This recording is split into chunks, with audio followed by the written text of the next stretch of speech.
15 services for only 115 dirhams? Dito lang yan sa Abu Dhabi!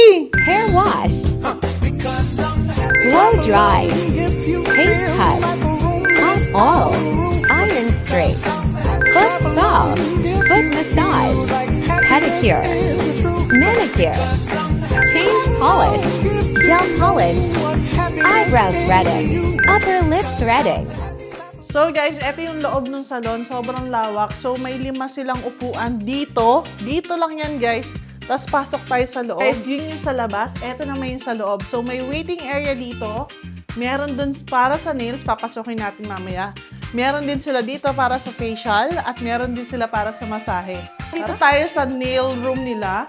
So meron silang 5 upuan. Tapos pag may magpapaputs pa, so may 2 table din dito para sa mga nag-nail art or mga nag-gel, ganyan. So tara, pasokin natin yung sa facial. Ito naman guys, yung room nila para sa facial, para sa lashes nila. So may 3 silang bed dito. Tapos nandito yung mga equipment nila para sa facial. So dito naman guys, yung waxing area nila. At punta naman tayo sa massage area nila. Dito naman yung massage area nila. So pwedeng dalawahan. So pwedeng mother-daughter or magkaibigan. Kung gusto nyo talaga ng total pamper at mag-unwind, eto na yung area nyo. At guys, dito naman yung Moroccan area nila. So meron silang pang Moroccan dito. Kaya kung gusto nyo magpa-Moroccan, dito na rin, i-try nyo na din dito. At kung may special occasion kayo, pwede rin kayo magpa-makeup dito.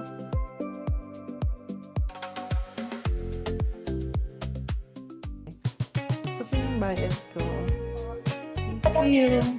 Kaya mga kabayan, kung naghahanap kayo ng salon dito sa Abu Dhabi, pumunta na kayo dito dahil 15 services for only 115 dirhams. Dito lang yan sa Pretty the Jade Lady Salon, Electra Abu Dhabi. Kita-kits kabayan!